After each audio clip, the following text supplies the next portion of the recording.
Prince আওলাদ 10 লঞ্চের মুখোমুখি সংঘর্ষে বেশ কয়েকজন আহত হয়েছেন। এ নিয়ে আরও জানাতে বরিশাল থেকে যুক্ত হচ্ছেন অমিত হাসান। অমিত, জানাবেন যে বরিশালগামী দুর্ঘটনা কবলিত লঞ্চটি কখন নাগাদ ঘাটে ফিরতে পারে এবং যাত্রীদের অবস্থা কেমন, জানা গেছে কিনা?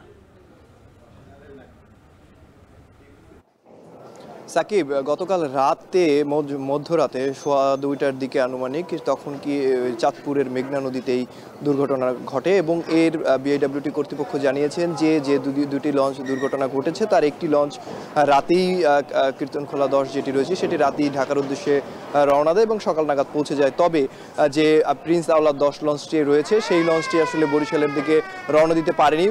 তার যে যাত্রীরা রয়েছে সেই যাত্রীদের শুভরাজ 9 লঞ্চ উদ্ধার করে বরিশালের দিকে রওনা হয়েছে সকাল নাগাদ এবং আমরা যতটুকু জানতে পেরেছি যে আনুমানিক দুপুর 1টা কিংবা 1:30টার দিকে এই লঞ্চটি বরিশাল নদীবন্দরে এসে পৌঁছাবেন এবং যাত্রীদের নিয়ে পৌঁছাবেন। তো বিআইডব্লিউটি কর্তৃপক্ষ বলছেন যে ঘন কুয়াশার কারণে এই লঞ্চ দুর্ঘটনাটি ঘটেছে। তাদের পক্ষ থেকে সব ধরনের নির্দেশনা দেওয়া রয়েছিল যে ফগ লাইট লাগানো দরকার আছে, এছাড়া বিভিন্ন ধরনের নির্দেশনা কিন্তু তারা দিয়েছিলেন।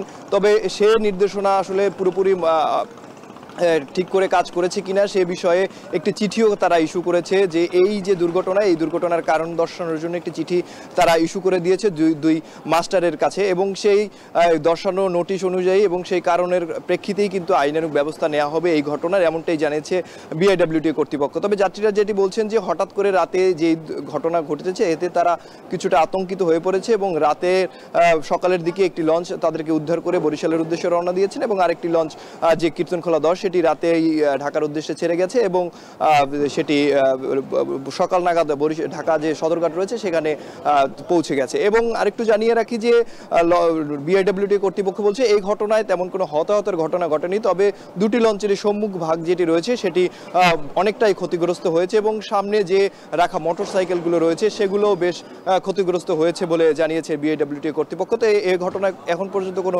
নিহতের ঘটনা ঘটেনি, তবে সামান্য পরিমাণ কিছু আহত যাত্রী থাকতে পারে। তবে লঞ্চটি আসার পর সেটি আসলে নিশ্চিত করা যাবে যে এই ঘটনায় আসলে কেউ আহত হয়েছে কিনা। তবে যাত্রীরা নিরাপদেই বরিশালের দিকে আসছে এমনটা জানিয়েছেন বিআইডব্লিউটি কর্তৃপক্ষ। তবে এই ঘটনায় কোনো হতাহতের ঘটনা ঘটেনি। তবে আর কিছুক্ষণ পর মানে দুপুর 2টা 1:30-2টার মধ্যেই কিন্তু এই লঞ্চটি বরিশাল নদীবন্দরে এসে পৌঁছানোর কথা রয়েছে বলে জানিয়েছেন বিআইডব্লিউটি। তো বরিশাল থেকে এই ছিল আমার কাছে সর্বশেষ নৌ দুর্ঘটনা। বরিশাল থেকে অমিত হাসান যুক্ত ছিলেন, তিনি জানাচ্ছিলেন যে 2 লঞ্চের যে মুখোমুখি সংঘর্ষ হয়েছে সেই খবর।